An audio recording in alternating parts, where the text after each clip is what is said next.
আলাইকুম। কে কোন জায়গাতে দেখতেছেন? আমি এখানে প্রথমে গরম পানি নিয়ে দিতেছি, তারপরে দিয়ে দেবো আটা। ময়দা দিয়ে পারবেন বানাইতে, কারণ আমি এখন খাজা বানাবো।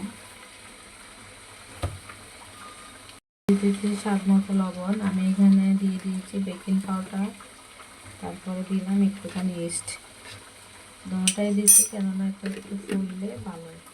সাথে কয়টা কালি জিরা অ্যাড করে দিতেছি, ফ্লেভারটা ভালো হয়। তো এটা আমি এখন ডাকি, কতক্ষণ ডাকি দিব ব্যাটারটাকে। এটা আমি উষ্ণ গরম পানিতে করে রাখছি খাজার জন্য। এখন এগুলো রুটিগুলো বেলে নিব। খাজাটাকে আমি বেলে নিয়েছি, এখন এটাকে আমি কেটে নিব।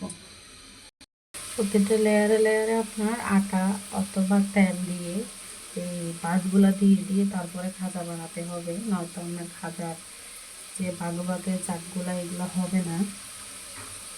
করে বেলে লেয়ার লেয়ার করে এভাবে কেটে নেবেন, ঠিক আছে? ভিতরে এই ধরনের বাস করতে হবে। এই যে দেখতে পাচ্ছেন বাস, ডিজাইনটা অন্যরকম, কোনাকুনি শেপ দেওয়াতে খাজার ডিজাইনগুলো এরকম হয়। এটা আমার খাজাগুলো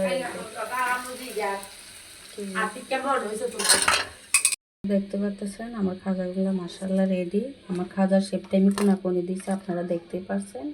সবাই সোজা করে কাটে, আমি কোনা কাটছি, যার কারণে আমার খাজার ডিজাইনগুলো এরকম হয়।